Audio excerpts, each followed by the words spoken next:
Nivedita, the mom of a 6 months old.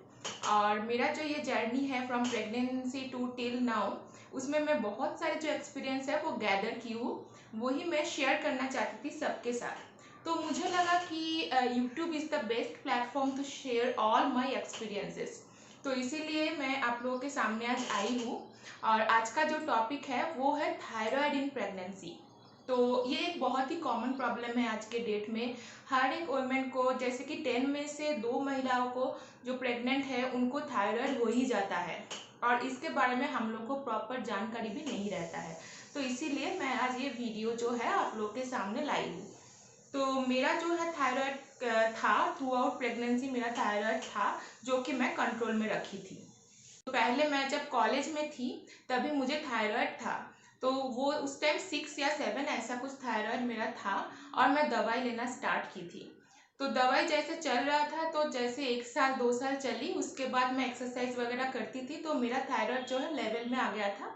और मैं test करते रहती थी, तो मेरा लेवल में ही था, तो मैं दवाई बंद कर दी थी। लेकिन टेस्ट मेरा होता था, ब्लड टेस्ट एवरी 6 months, तो मेरा कोई थायराइड नहीं था। तो उसके बाद मुझे जब पता चला था कि मैं प्रेग्नेंट हूँ, वो है 12 जून 2019। तो जैसे ही मुझे पता चला, घर में टेस्ट करने के बाद तुरंत ही मैं नेक्स्ट डे गायनोकोलॉजिस्ट से, मेरा जो गायनोकोलॉजिस्ट था उससे, उसके साथ मैं कंसल्ट की थी। तो वो भी एक ब्लड टेस्ट की और मुझे कंफर्म कर दी कि मैं प्रेग्नेंट हूँ। उसके बाद जो है मुझे कुछ ब्लड टेस्ट दी थी, जो कि रूटीन ब्लड टेस्ट है, वो मैं करवाई, उसी दिन करवा ली, और उसी दिन शाम तक मेरा जो रिपोर्ट्स है आ गई।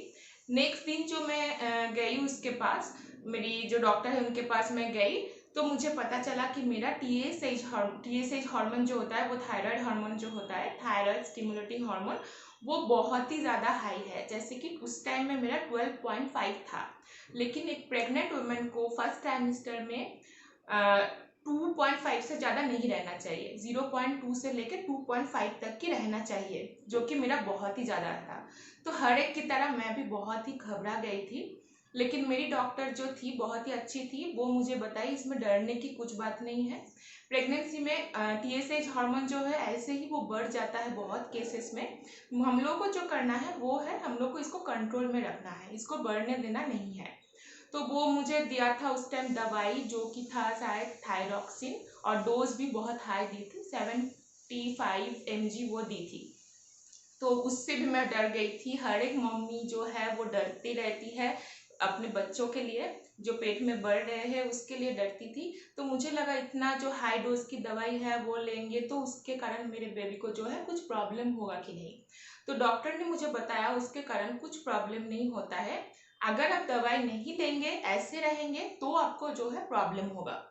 और डॉक्टर ने जो बताया, फर्स्ट तो है उसको कंट्रोल में रखने के लिए वो दवा, एक ही दवा हर दिन लेना था, ब्रेकफास्ट से 2 आवर्स पहले खाली पेट में। और सेकेंडली था कुछ फूड था जो मुझे एकदम अवॉइड करना था, जैसे कि कैबेज, कॉलीफ्लावर, फिश स्प्राउट्स, ये सब जो है मुझे अवॉइड करना था, जो मैं करती थी। और था मुझे एक्टिव रहना था उस टाइम, तो वो वॉक मैं करती ही थी, डॉक्टर बोला वही कंटिन्यू रखने के लिए। और कुछ स्ट्रेचिंग थी, स्ट्रेचिंग के और कुछ एक्सरसाइज थी, वो दिखा दी थी। तो आप लोग भी अपने डॉक्टर को पूछ के ही कुछ एक्सरसाइज कीजिए उस वक्त, क्योंकि हर एक के केस में जो है अलग अलग का एक्सरसाइज दिया जाता है। तो उसके बाद 1 मंथ के बाद फिर से मेरा ब्लड टेस्ट था। फिर से जब चेक किया तो वो 12 से रिड्यूस होकर 3 में आ गया था, जो कि बहुत ही अच्छा था 1 मंथ के हिसाब से। तो फिर मुझे लगा था कि इसका डोज शायद कम कर देगी डॉक्टर ने, बट ऐसा नहीं किया। वो बताए कि ऑलरेडी जो प्रेग्नेंट है उनका टीएसएच बढ़ने का टेंडेंसी होता ही है, और मुझ में पहले से इतना था, तो अगर वो रिड्यूस कर देगा वो डोज, तो फिर से वो बढ़ जाएगा, जो कि dangerous for my babies health. क्योंकि आप लोगों को तो पता ही है थायराइड की वजह से कितना जो है हार्म हो सकता है बेबी को। जैसे कि स्टिल बर्थ होता है, स्टिल बर्थ में होता है कि उसका ब्रेन जो है वो डेथ हो जाता है, ऐसा होता है। अर्ली मिसकैरेज होता है, फिर बेबी का आईक्यू जो है वो कम हो जाता है। तो हम लोग को दवाई पूरा जो प्रेगनेंसी है पूरा उसमें लेना चाहिए, सेम डोज में, उसको घटाना नहीं था। तो वो मैं कंटिन्यू की, 75 mg का जो डोज था वो कंटिन्यू की। उसके बाद वो फूड वगैरह अवॉइड किया और एक्टिव रहा। तो पूरा प्रेगनेंसी में हर एक 2 महीने में मेरा वो ब्लड टेस्ट होते ही रहता था, और वो पूरा में मेरा जो है लेवल में था। फर्स्ट ट्राइमेस्टर में 0.2 से 0.25 से कम रहना चाहिए। फिर सेकेंड ट्राइमेस्टर में 0.3 से 3 तक की रहना चाहिए और थर्ड ट्राइमेस्टर में भी सेम 2.5 तक रहना चाहिए। तो वो मेरा था। तो इसमें मेन चीज़ क्या मैं बताना चाहती हूँ कि हर एक मम्मी जब पता चलता है कि मुझे थायराइड है तो मतलब वो घबरा ही जाएगी, वही कॉमन सी बात है, वो अपने बेबी के लिए घबरा ही जाएगी। लेकिन हम लोगों को जो है वो घबराना नहीं है, उसको कंट्रोल में रखना चाहिए। और अगर ज़्यादा आप टेंशन करेंगे, ज़्यादा उसके बारे में सोचेंगे तो वो TSH और आपका बढ़ जाएगा। तो बिल्कुल भी चिंता नहीं करना चाहिए। हम लोग को डॉक्टर जो जो बताए वो करना चाहिए। इसको कंट्रोल में रखना बिल्कुल भी टफ काम नहीं है। एक छोटा सा दवा है जो लेना चाहिए, उससे कुछ बच्चे का हार्म नहीं होता है।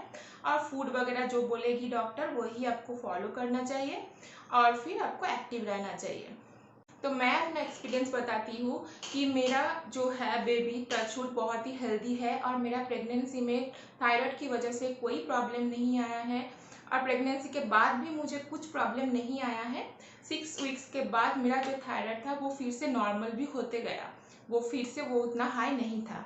और बेबी का हेल्थ, बेबी का IQ बहुत ही हेल्दी और इंटेलिजेंट बेबी है मेरा, जो टचवुड अभी तक वो बिल्कुल ठीक है।